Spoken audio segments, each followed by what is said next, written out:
want to ask about this trad wife. You said it's not you. You're not even married. How did that come about? Okay, so when I had a video that kind of went viral, and that's what put me on the map, I guess. Uh-huh. And I had said a slur in there. That's why it went viral, unfortunately. And then there was these big news outlets, like far right outlets, like the Daily Beast was one, Daily Mail, TMZ was another one. And I started noticing that all these headlines were calling me trad wife TikToker says a slur or says something racist or whatever. Right. And I was like, huh, where did they get that from? I guess because I was cooking. So they just assume people who aren't married must not cook at all, right? Yeah. Either that or they decided this is a good way to be able to trash traditional wives. You know, we know that they want to attack those sorts of women who choose the more traditional route.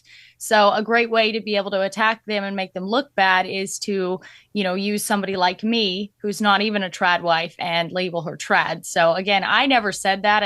Why would I label myself that? I'm not married. Right. I would love to be trad, but I'm not married. So I'm not in the club yet. Nice. I saw the video where you were cooking and you said the so-called N-word or whatever, but Yeah. it wasn't anything. It didn't.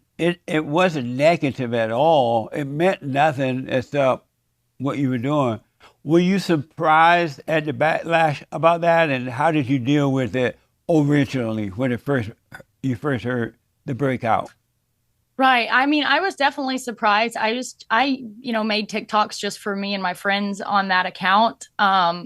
I never really thought it was going to get any attention or I wouldn't have posted it, but I posted it for about a week and nobody cared. It was just my friends commenting and they were like, yeah, this is so true, talking about what I was actually talking about. And then I guess a few SJWs got a hold of it and, the rest is history. But no, actually in that context, I didn't mean it offensively at all. I was just Right. saying a word like I would say dude or something like that. Right. Had a black woman said the same word with the same, everything being exactly the same, do you Right. think there would have been a backlash about that if had a black woman said it? Absolutely not, because I see videos of black women saying it all the time, and Yeah. it doesn't create this firestorm. But if you look like I do, you're not allowed to say that, and I have a problem with that because we're supposed to have free speech. Like Yeah. you have the right to call me a cracker, and I have the right to Right. call you if I want. Yeah, that's right. Absolutely. Exactly. And so were you afraid of the backlash, or did you become afraid? How did you handle it? Well, I mean, the thing is, it's like once something like that happens, there's no undoing it. So I'd never had anything like that happen before. I'm sure anybody in this space has experienced doxing and getting canceled. Everybody knows what that feels like. Right. And when that first happens, it's very scary because you're like, wow, millions of people are talking about this story. I'm getting hit pieces all over me. I can't ever get another job. I got fired from my job, so I was pretty scared. But then it kind of riled me up, and I was like, you know what? If this is the path, I guess God meant this to be. Then I'm just going to go down the path and try to defend free speech and hope that this won't happen to other people. So if I keep speaking out about it, maybe we can fight against that cancel culture that has ruined lots of people's lives. And so you did lose your job?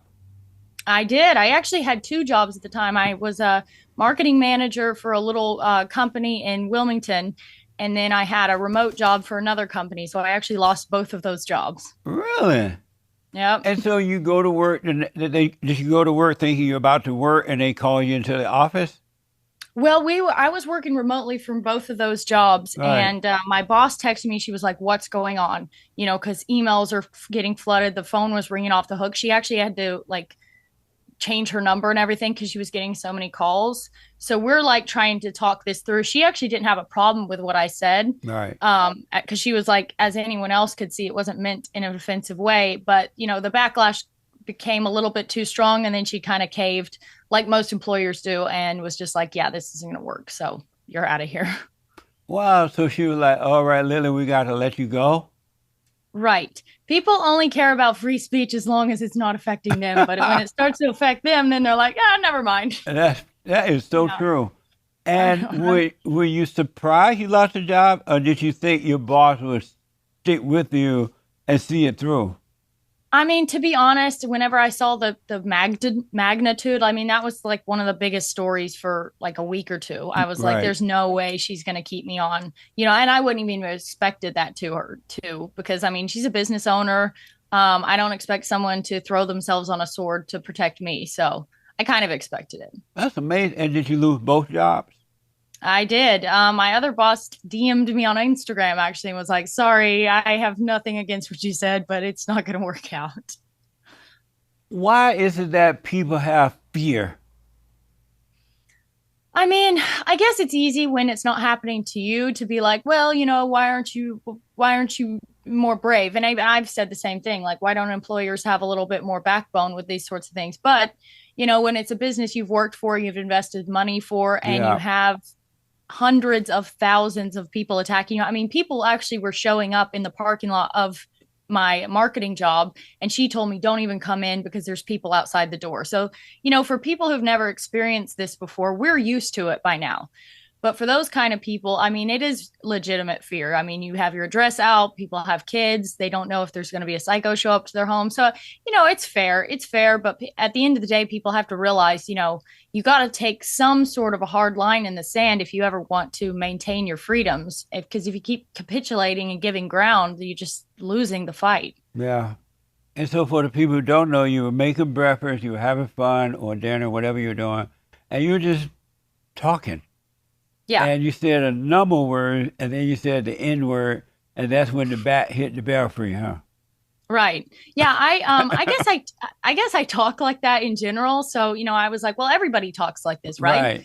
Right. We were barbecuing. I'd come up to the house because I was supposed to get some like I think it was chicken thighs or something on the grill. So I was marinating them and I was like, oh my gosh, I've got to talk about this gold digger issue because every guy thinks they have to have, tons of money to be able to get a girl. And I'm like, most people I know marry poor guys. They don't care about that sort of thing. So, of course, the substance of the video was lost on everybody because of the unfortunate choice of words that I used. That's amazing. So when your friends saw it, did they say, "Oh my God, Lily, you just said the wrong word"? Did they see that right away, or were they surprised about the backlash? Yeah, like I said, it was posted for a week and nobody cared. Like they were just like, yes, this is totally right. I Oh, agree, whatever. And it wasn't till everybody started freaking out about it that my friends were like, whoa, Lily, what happened? Are you okay? that's amazing. Hmm. And so is it starting to die down now, like go away? Oh yeah, it's gone down. I mean, you always have fresh cancelings here and there, but Right. once you've gone through that first hazing process, you're like, whatever, they're not going to do anything anyway. Oh, right on. Were your Hmm. family afraid for you? Your family member, were they afraid for you? Oh yeah, I mean, they came up and like my brothers came up and stayed with me for a couple days while it was really hot because people, did have my address and I was getting a lot of threats of I'm headed your way, or whatever. But yeah, they were a little bit scared. I mean, they all got doxxed too, which is unfortunate. But at the end of the day, it's like, well, this has happened, so now we just have to figure out what the best course of action is. I think it's so amazing that human beings overreact to a word. You Right. know, a word that someone else says or uses when it has nothing to do with that individual at all is only with the person that said it.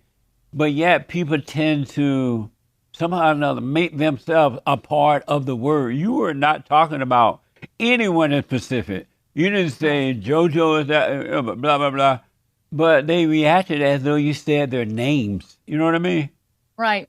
Well, I feel like victimhood is almost a currency in today's age. Like, the biggest victim gets the most attention and whatever. You want to Yeah. be a victim, and that's incentivized and encouraged in this sort of current climate right now. And there's not a lot of actual victimhood. Like, let's be real. There's nobody's getting Yeah. lynched, nobody's getting beat up. Um, there's not a lot of real racial attacks. There's a lot of fake ones, like the Yes. Jesse Smollett issue, but people still have that desire to be a victim. So I think when they see something like this, it's a snowball effect where if they didn't have that attitude, they wouldn't think anything of it. But they have to play the victim. They have to get on board, and now they're with a team, and now they're all crying about it. So I feel like that's what it actually is. I don't think these people are actually offended by that, and I if they are, they're agree. super weak. I totally agree.